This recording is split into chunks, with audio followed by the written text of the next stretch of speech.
ಇನ್ನು ಕಾಂಗ್ರೆಸ್ ಮನೆಯಲ್ಲಿ ಕಾವೇರಿದಂತ ಸಂಪುಟ ಪುನರ್ರಚನೆ ಚರ್ಚೆ, ಉಪಚುನಾವಣೆ ಫಲಿತಾಂಶ ಅಧಿವೇಶನದ ಬಳಿಕ ವಿಸ್ತರಣೆಗೆ ಒತ್ತಡ. ನಾಯಕರ ಮೇಲೆ ಸಚಿವ ಸ್ಥಾನದ ಆಕಾಂಕ್ಷಿಗಳಿಂದ ತೀವ್ರ ಒತ್ತಡ ಕೇಳಿಬರ್ತಾ ಇದೆ. ಉಪಚುನಾವಣೆ ಫಲಿತಾಂಶ ಪ್ರಕಟವಾದ ನಂತರ ಅಧಿವೇಶನ ಆದ ಬಳಿಕ ಸಂಪುಟ ಪುನರ್ರಚನೆ ಆಗುವಂತ ಸಾಧ್ಯತೆ ಇದೆ. ನಾಯಕರ ಮೇಲೆ ಸಚಿವ ಸ್ಥಾನದ ಆಕಾಂಕ್ಷೆ ಯಾರಿಗಿದೆ ಅವರೆಲ್ಲರೂ ಕೂಡ ಒತ್ತಡ ಹಾಕ್ತಿದ್ದಾರೆ. ಅರ್ಹತೆ ಯೋಗ್ಯತೆ ಆಧಾರದ ಮೇಲೆ ಪುನರ್ರಚನೆ ಆಗಬೇಕು ಅಂತ ಒತ್ತಾಯ ಕೇಳಿಬರ್ತಾ ಇದೆ. ಸಂಪುಟ ಪುನರ್ರಚನೆ ಮಾಡುವ ಬಗ್ಗೆ ಹೈಕಮಾಂಡ್ಗೂ ಕೂಡ ಗೊಂದಲ ಇದೆ. ಮುಡಾ ಸದ್ದು ಮಾಡದೇ ಇದ್ರೆ ಸೆಪ್ಟೆಂಬರ್ನಲ್ಲೇ ಆಗಬೇಕಾಗಿತ್ತು ಸಂಪುಟ ಸರ್ಜರಿ.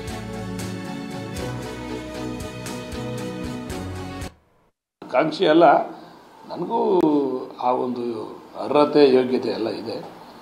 ಕಳೆದ ಬಾರಿನೇ ಮಾಡಬೇಕಾಯ್ತು. ಇಲ್ಲಿ 136 ಸಂಖ್ಯೆ ಇದ್ದಿದ್ದರಿಂದ ಸ್ವಲ್ಪ ಎಲ್ಲ ಸೀನಿಯರ್ಸ್ಗಳು, ಕಾಂಗ್ರೆಸ್ನಲ್ಲಿ ಸೀನಿಯರ್ಸ್ಗಳು ಇದ್ದಿದ್ದರಿಂದ ಆವಾಗ ಸ್ವಲ್ಪ ಕೈ ತಪ್ಪೋಯ್ತು. ಈಗ ನಾನು ಕೂಡ ಸಚಿವಾಕಾಂಕ್ಷಿ ಇದ್ದೀನಿ. ಅದು ರೀಶಫಲ್ ಮಾಡಿದಾಗ ಅದ್ರ ಬಗ್ಗೆ ಚರ್ಚೆ ಮಾಡೋಣ. ಈಗ ಅದ್ರ ಬಗ್ಗೆ ಚರ್ಚೆ ಮಾಡೋದು ಅನವಶ್ಯಕ. ಬೇಡಿಕೆ ಅನ್ನೋದೇನಿಲ್ಲ, ಕೆಲವೊಂದು ರೀಶಫಲ್ಗಳು ಆಗ್ತವೆ. ಒಂದು ವರ್ಷ ಆದಮೇಲೆ ಯಾವ್ಯಾವ ಮಂತ್ರಿಗಳ ಕಾರ್ಯವೈಖರಿ ಏನು, ಅವರಿಂದ ಪಕ್ಷಕ್ಕೆ ಎಷ್ಟು ಅನುಕೂಲ ಆಗಿದೆ, ಯಾರ್ಯಾರಿಂದ ಡ್ಯಾಮೇಜ್ ಆಗ್ತಾ ಇದೆ, ಅದ್ರ ಬಗ್ಗೆ ಆತ್ಮಾವಲೋಕನ ಸಭೆ ನಡೆದಂಥ ಸಂದರ್ಭದಲ್ಲಿ ಇಂಥವ್ರನ್ನೆಲ್ಲ ಕೈ ಬಿಟ್ಟು ಇಂಥವ್ರಿಗೆಲ್ಲ ತಗೋಬೋದು ಅಂತಕ್ಕಂಥ ಚರ್ಚೆಗಳು ನ್ಯಾಚುರಲಿ ಹಾಗೇ ಆಗ್ತದೆ. ಎಲ್ಲ ಪಕ್ಷದಲ್ಲೂ ಕೂಡ 1.5 ವರ್ಷ 2 ವರ್ಷ ಆದಮೇಲೆ ಅದು ಅವ್ರ ಇದನ್ನು ಪರಿಶೀಲನೆ ಮಾಡ್ತಕ್ಕಂಥ ಕೆಲಸ ನಡೀತದೆ. ನಾನು ಆಕಾಂಕ್ಷಿನೇ, ಯೋಗ್ಯತೆ ಅರ್ಹತೆ ಎರಡೂ ಐತೆ ನಮಗೆ. ನಾನು ಕೂಡ ಆಕಾಂಕ್ಷಿನೇ. 5 ಬಾರಿ ಶಾಸಕನಾಗಿದ್ದೀನಿ, 3 ಪಕ್ಷದಲ್ಲಿ ಶಾಸಕನಾಗಿದ್ದೀನಿ.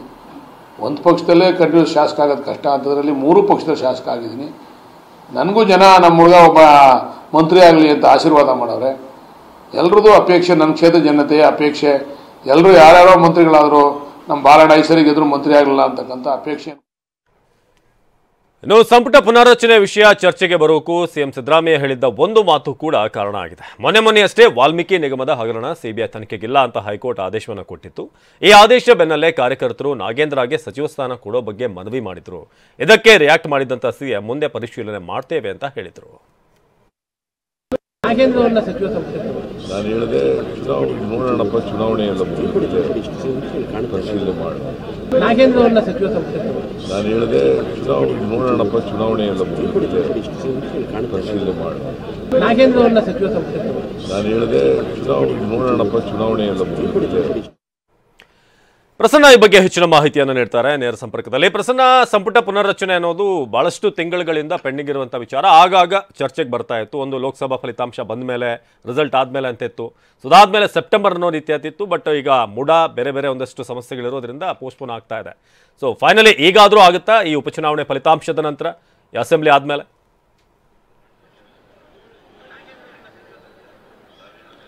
ಅವಿನಾಶ್, ಸಂಪುಟ ಪುನರ್ರಚನೆ ಮತ್ತು ವಿಸ್ತರಣೆಗೆ ಮತ್ತೆ ಜೀವ ಬಂದಿದೆ. ಉಪಚುನಾವಣೆ ಮುಗಿದ ಬಳಿಕ ಸಂಪುಟವನ್ನ ಪುನರ್ರಚನೆ ಮಾಡಬೇಕು ಅನ್ನುವಂತಹ ಒತ್ತಡ ಇದೀಗ ಪಕ್ಷದ ಒಳಗೆ ಶುರುವಾಗಿದೆ. ಮತ್ತು ಉಪಚುನಾವಣೆಯ ಫಲಿತಾಂಶವನ್ನ ನೋಡಿಕೊಂಡು ಯಾವ ಸಚಿವರು ಕಾರ್ಯವನ್ನ ಸರಿಯಾಗಿ ನಿಭಾಯಿಸಿದ್ದಾರೆ, ಯಾರು ನಿಭಾಯಿಸಿಲ್ಲ, ಅದರ ಆಧಾರದ ಮೇಲೆ ಸಚಿವ ಸಂಪುಟವನ್ನ ಪುನರ್ರಚನೆ ಮಾಡಬೇಕು ಮತ್ತು ಕೆಲವು ಸಚಿವರ ಖಾತೆಗಳನ್ನು ಕೂಡ ಬದಲಾವಣೆ ಮಾಡಬೇಕು ಅಂತೇಳಿ ಪಕ್ಷದ ಒಳಗೆ ಆಗ್ರಹ ಶುರುವಾಗಿದೆ.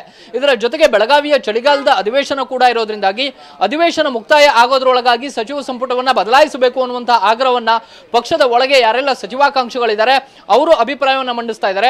ಮತ್ತು ಯೋಗ್ಯತೆ ಅರ್ಹತೆಯ ಆಧಾರದ ಮೇಲೆ ತಮಗೂ ಕೂಡ ಸಚಿವ ಸ್ಥಾನವನ್ನು ನೀಡಬೇಕು ಅನ್ನುವಂಥ ಕೂಗನ್ನ ನಿಧಾನವಾಗಿ ಹೇಳೋದಕ್ಕೆ ಪ್ರಾರಂಭವಾಗಿದೆ.